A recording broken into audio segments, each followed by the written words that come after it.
As they go through the door, they come across a crossroad. Guntrak asks Kangen which way they should go. Kangen, after thinking for a little bit, says to the right. Guntrak nervously asks Kangen whether he really knows the dungeon. Kangen says he knows it really well. Guntrak then says that Kangen turned out to be smart, and he had the wrong impression about Kangen.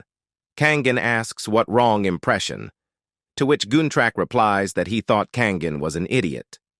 But now he knows that Kangen is not an idiot, he is smart. After this, Bane calls Kangen and asks the same question as Guntrak, whether Kangen really knows the dungeon. Kangen replies saying he already said he does know the dungeon, so why is he asking again? Bane asks whether Kangen is sure. Kangen asks whether Bane thinks Kangen might be wrong.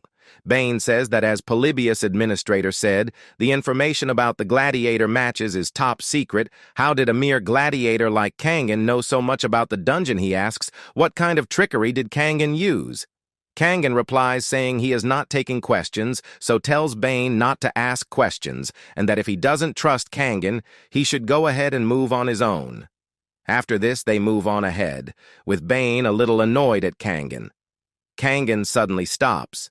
Guntrak asks why Kangen stopped so suddenly. Kangen says that about 50 meters ahead from where they are, a horde of cryptids will appear. Bane hears this and asks whether he is talking about those terrifying composite creatures, the cryptids. Cryptids are monsters considered a lower-tier version of a chimera, created by combining body parts from multiple monsters into one grotesque creature. Bane puts his hand on Kangen's shoulder and says that he is asking whether there really is a horde of cryptids up ahead. Kangen gets mad at this. Bane says, how can he trust Kangen's word, because what if there aren't any? Will Kangen take responsibility then?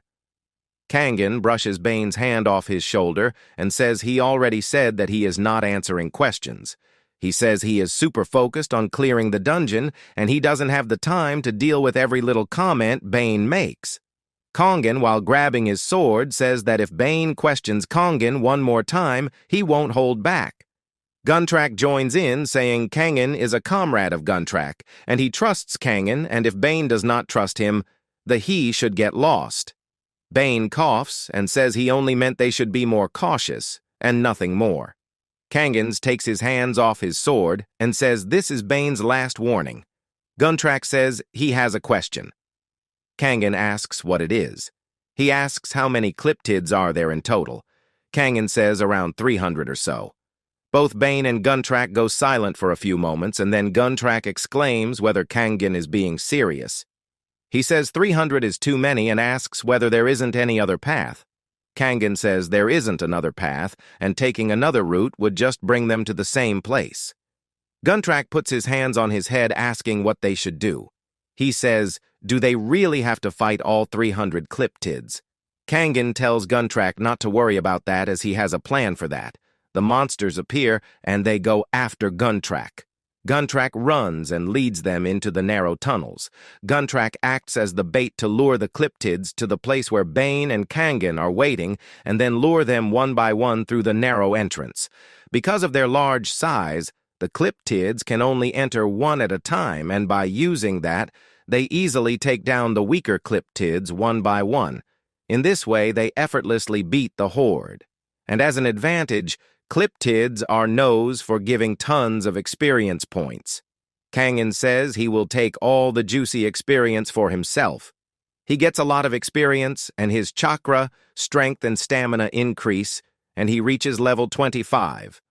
Kangen goes out of the entrance and sees Bane and Guntrak standing. Kangen says that judging by Guntrak's reaction, it looks like he handled everything just fine. Guntrak excitedly thanks Kangen, saying he cleared it all and calls Kangen a genius. Kangen thinks in his mind that even Bane managed to clear all the cryptids. Kangen says they should move, and they still have a long way to go. Following Kangen's lead, they navigated numerous traps, the dungeon's labyrinth and hordes of monsters, until they finally reached the location of the mid-boss, Pasiphae. As they walk, Kangen comes across an exclusive item for Great Taurus, Theseus's longsword. Meanwhile, in the real world, Team Dream Squad is diligently practicing. Kangin finally obtains Theseus' longsword, and with this, he has all the items he needs to clear this event. He expected that this event was similar to the mini-game he played, but now he realizes that it's exactly the same. Bane says that probably these aren't the real pacifist monsters. Kangin questions Bane what does he mean by saying that this isn't real. Bane explains that he heard the dungeon run by the Gladiator Association isn't real. In fact, it's a training ground modeled after a real dungeon. Guntrack agrees with Bane, saying that he has also worked in a dungeon construction site before being made by the Gladiator Association. Then Bane apologizes to Kangin for not trusting him. Kangin replies that instead of apologizing, he may work well from now on, and Bane agreed, saying cool. While moving forward, Kangin thinks he still must be cautious of Bane.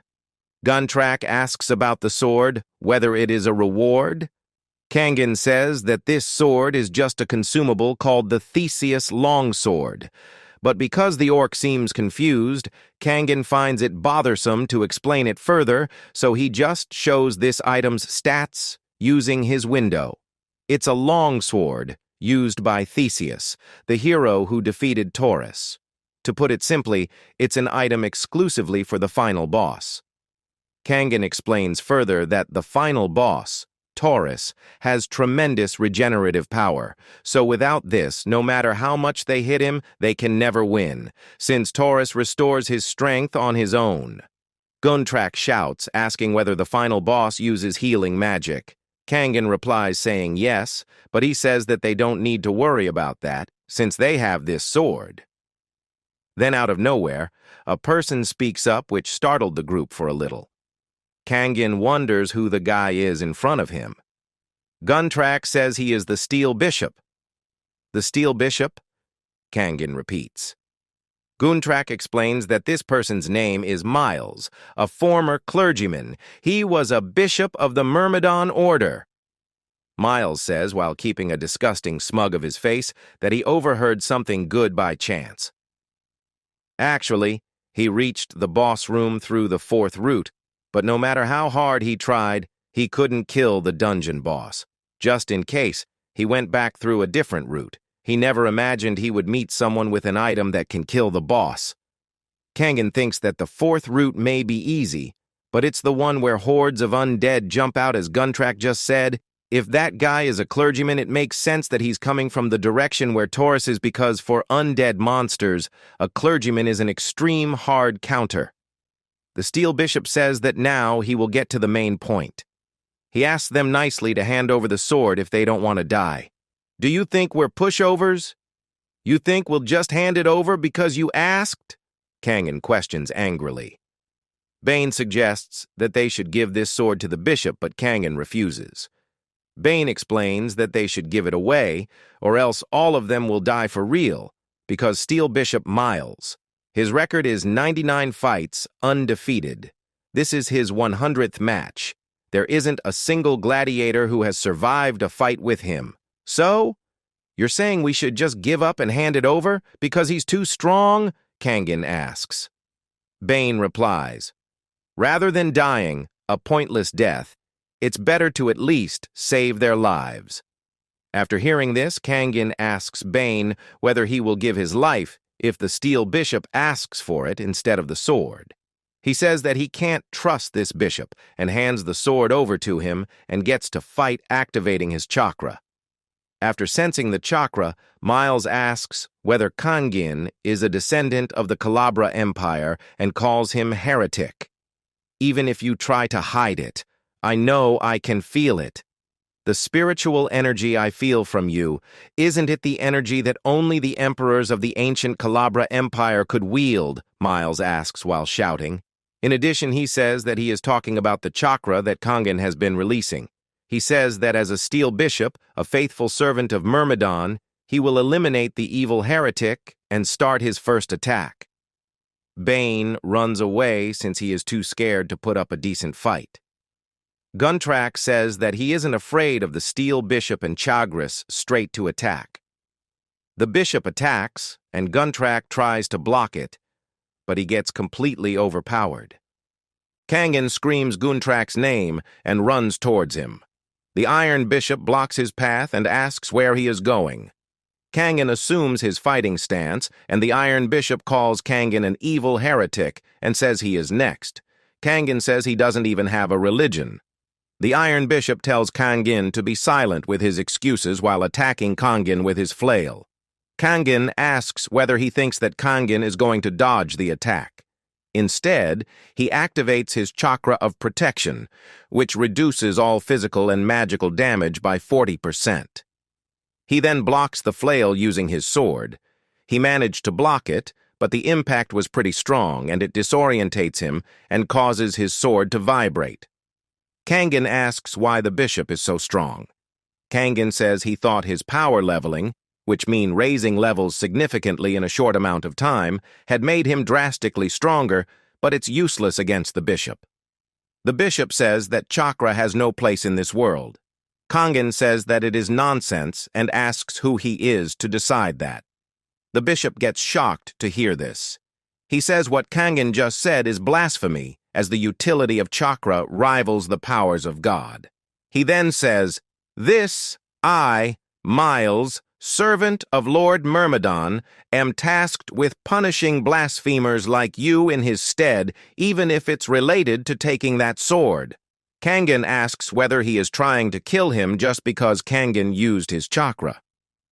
While thinking about the people waiting for him in the real world, he concentrates and says he will do it 100 and even 1,000 times if he has to. The bishop gets mad to hear this. Kangen says that the ability which the bishop is calling blasphemous, he is using it to save his family, and he doesn't care whether the bishop calls him an evil heretic or whatever. The bishop screams, calling Kangen a vile scum, and says how dare he use such an evil power for something so trivial. Kangen gets triggered by the word trivial and says he would even kill a god for his family, and says that the bishop showed up with some nobody god, which he has never even heard of, telling him to surrender his life. He challenges the bishop, saying, "Let's see who dies first, you or me." Kangen activates his chakra of speed, which increases movement speed by 20% and attack speed by 20%. The bishop laughs in an evil way and says that Kangen's true self came out. Kangen charges the bishop using his sword. The bishop uses his flail to try and block Kangen's attack, but Kangen uses his sword to remove the flail from his path. The bishop gets shocked at this. Kangen manages to wound the bishop. Some blood comes out from his mouth, and he says that a mere attack like that cannot kill someone like Miles. Kangen thinks whether the wound was too shallow. The bishop then attacks Kangen multiple times using his flail, but Kangen dodges every time. Kangen thinks that the bishop is practically a monster, as he is still standing after that attack. He says that the bishop has gotten more cautious, and with that flail of his, getting close is nearly impossible. Something then clicks in Kangen's mind. He says that maybe he can use the flail to his advantage. Kangen charges at the bishop in full speed. The bishop calls Kangen foolish and tells him to fall just like Guntrack, but Kangen does something incredible. He dodges the flail and activates his chakra of killing intent and uses the flail as a foothold to propel himself towards the bishop. The bishop gets shocked at this and calls Kangen a wretched heretic, while screaming, realizing it is the end for him. Kangen uses his sword to slash the bishop's throat. He finishes by telling the bishop to die in agony and calls him a fanatic.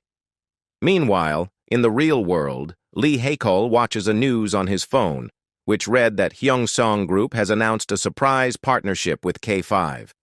He says that those bastards really are going after esports and says that they have gotten a nose for money. He says that things are about to get really interesting, while saying Kangen would also think the same.